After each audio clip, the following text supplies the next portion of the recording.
This is Return to Dark Tower, the newest game from the cardboard necromancers at Restoration Games.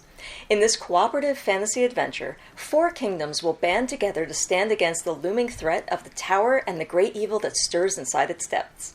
Along the way, you and your fellow heroes will face dire monsters, explore terrifying dungeons, gather powerful relics, and befriend allies as you try to desperately stem the tide of horror that spills forth from the tower, threatening to destroy all the goodness in the surrounding lands.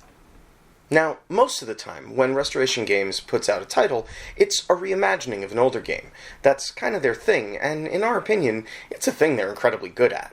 However, it's important to note that Return to Dark Tower here is actually not that. Well, not exactly. See, back in the Dark Ages of 1981, legends tell a story of a game called The Dark Tower. Last night I journeyed backwards in time to the medieval world of Dark Tower. In this amazing game, I had to find 3 keys, lay siege to the tower, and defeat the enemy within. It was a really unique piece of tabletop hardware, a board game that was built around an electronic tower, a small computer that players would interact with in order to engage with NPCs, fight enemies, go shopping, and generally use to try and overcome their fellow players in their race to victory. It's remembered fondly by many players, including the designers of Return to Dark Tower. And so it's very important to know that Return to Dark Tower is not a reimagining of that classic game. Instead, what we have here is a sequel. The tower has lain dormant, and the great evil that once inhabited it is only now reawakening to threaten the surrounding kingdoms. So instead of working against one another for glory and victory, players will have to work together if any of you are going to survive. Unless you're playing the competitive variant, of course. But to be clear, we'll be focusing on the cooperative gameplay experience for this review. And what an experience it is. I'm going to skip to the end here and say that I love Return to Dark Tower. Neither Andrew or I have ever played the original, so all the warm fuzzies I feel about this monster are entirely on its own merit and not at all flavored by any sort of nostalgia. But let's back up and give a little bit of context about the game itself.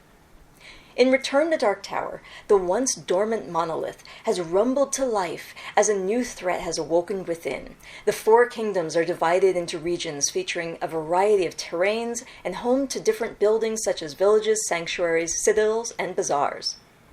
As the game proceeds, threats will pour out of the tower, sometimes as monsters, often as skulls that will literally rain down from the tower and get placed on buildings, threatening to destroy them permanently, and bringing the game one step closer to a loss for all players.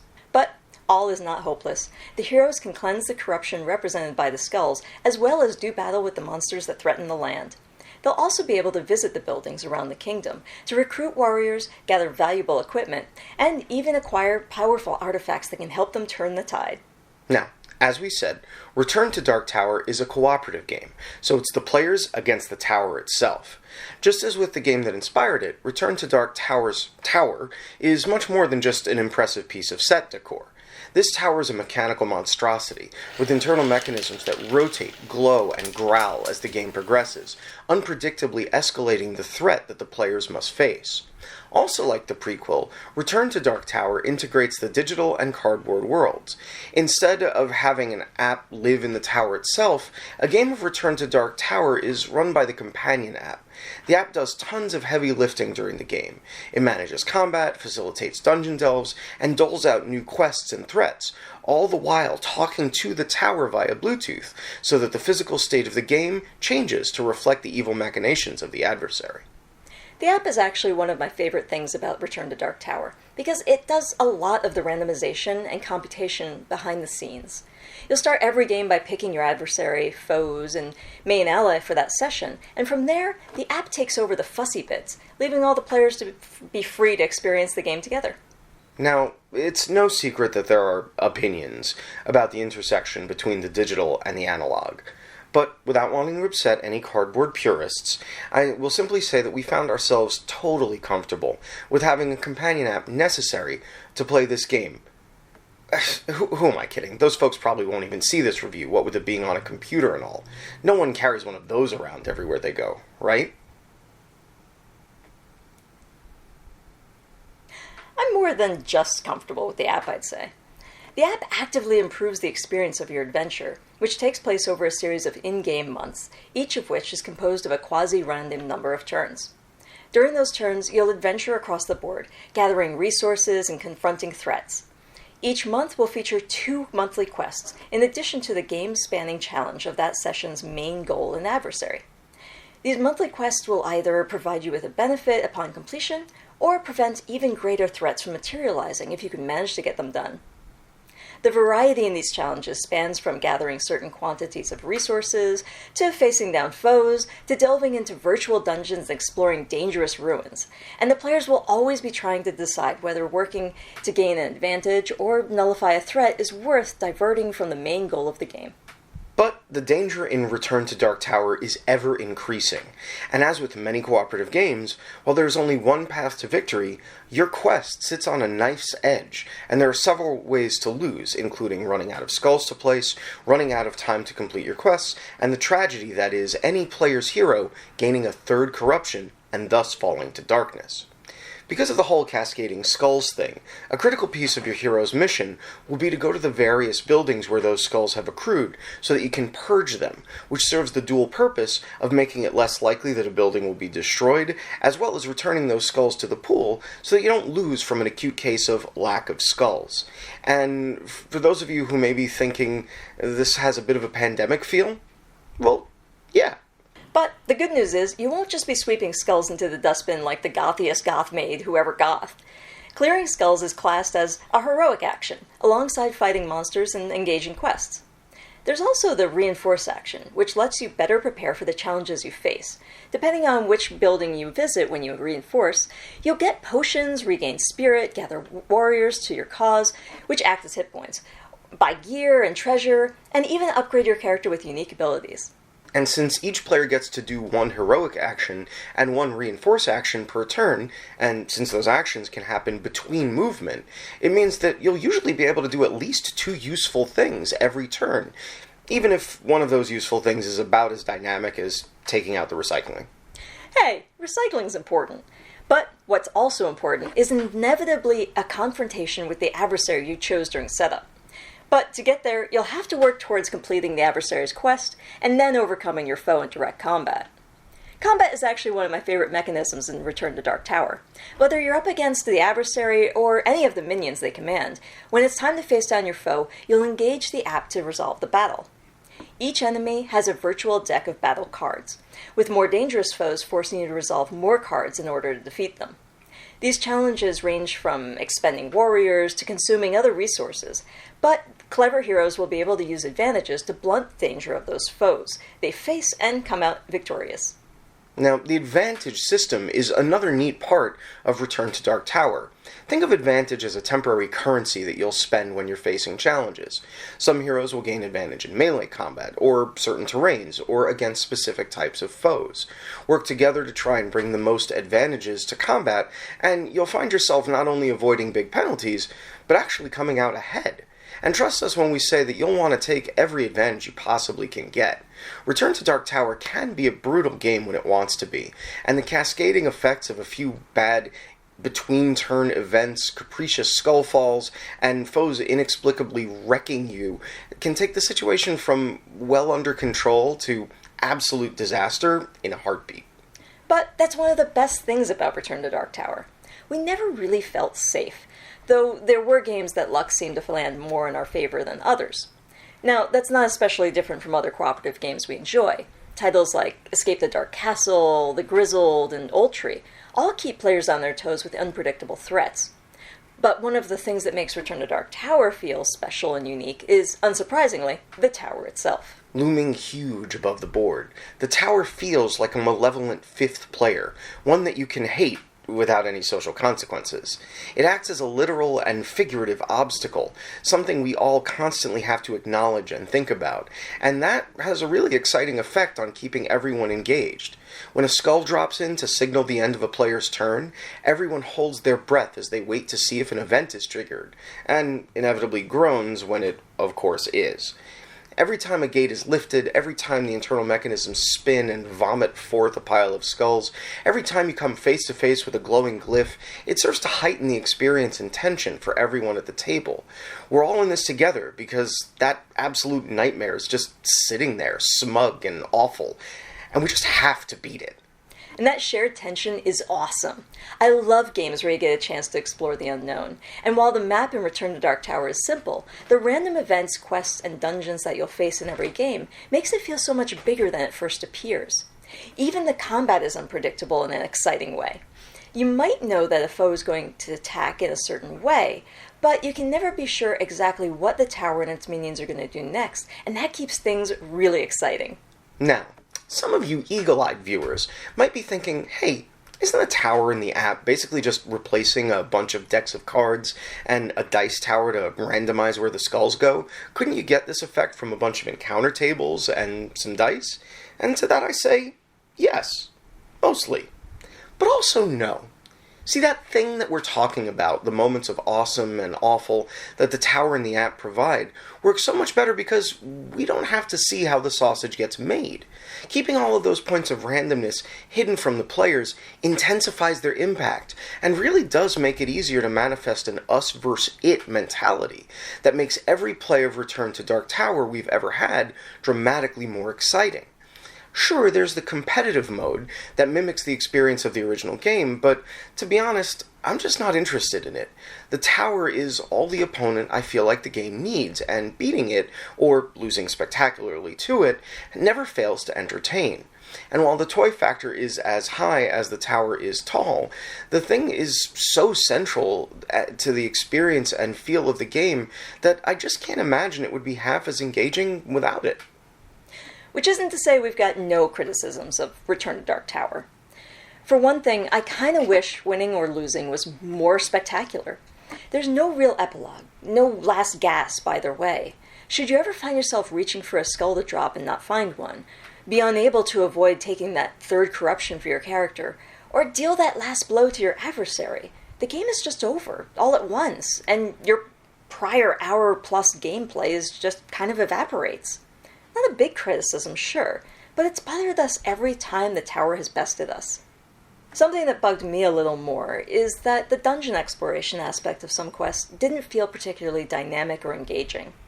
When we got to our first dungeon, I was really hyped, but it really is just the same core mechanic as the combat encounter with an enemy. You're tapping rooms instead of cards, but the challenge works exactly the same, and there's no meaningful sense of exploration, aside from the fact that you can leave a dungeon partially explored and come back on a later turn. That aspect I liked, but aside from that, it feels a little unrewarding. Unrewarding is also a word I might use to describe the combat with the actual monsters themselves. I really like the flow of combat, but when it's over, your reward is removing the monster from the board, and it doesn't necessarily feel like an accomplishment beyond the nullification of an occasional threat. Another thing I think would make Return to Dark Tower a better game is more variety in heroes. The base game comes with 4, and each of them feels fairly unique, though with a game like this, the more the better. And while all of the characters feature extremely useful abilities, the difference between the brutal warlord, who seems to get warriors every time he trains, quests, gets warriors, or does his taxes, and the relic hunter, who gets a potion every turn, it can start to feel unbalanced, or in the very least situational. Now we say base game because there are currently 2 additional expansions for Return to Dark Tower. The first is the Dark Horde expansion, though it's only really an expansion in the most technical sense. The Dark Horde expansion lets you replace all of the cardboard chits for foes, adversaries, and quest markers with beautifully sculpted minis. They look absolutely great on the table, though one of the downsides to them is that if you ever have the misfortune of having a pile of enemies in a single space, it can get crowded incredibly quickly. The second expansion, Alliances, adds a lot more than just some pretty bits. Alliances features a couple of elements that increase the overall challenge of the game. The first of these, the guilds, give you the opportunity to form the titular alliances with them. Connecting with the guilds, performing quests in their service, and working with their companions will make your job facing down the adversary easier, although building these alliances will take time, effort, and resources in the form of influence, a new currency that this expansion introduces.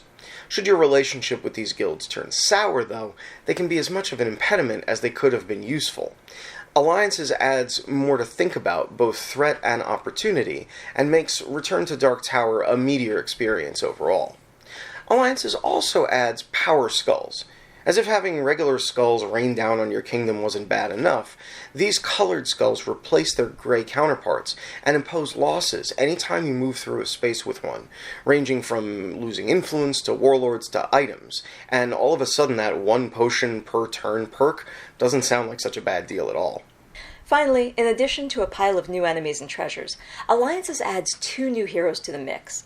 The Haunted Recluse can manipulate skulls across the map, as well as draw power from them, and the Arkwright builds and moves battlements that give heroes tactical advantages in combat. These extra heroes can be used whether you're using the rest of the Alliance's expansions or not, which is fantastic. So this would usually be the part where I would turn to you and say, so what do you think? But we all know what you think. Yeah. So you love the game, but why? Well, honestly, it's just every little aspect of it is great. I feel like they put so much thought into each piece. You know, the artwork is absolutely stunning. I love the finish on the minis. It makes them pop a little more. I love the unknown of it all, really.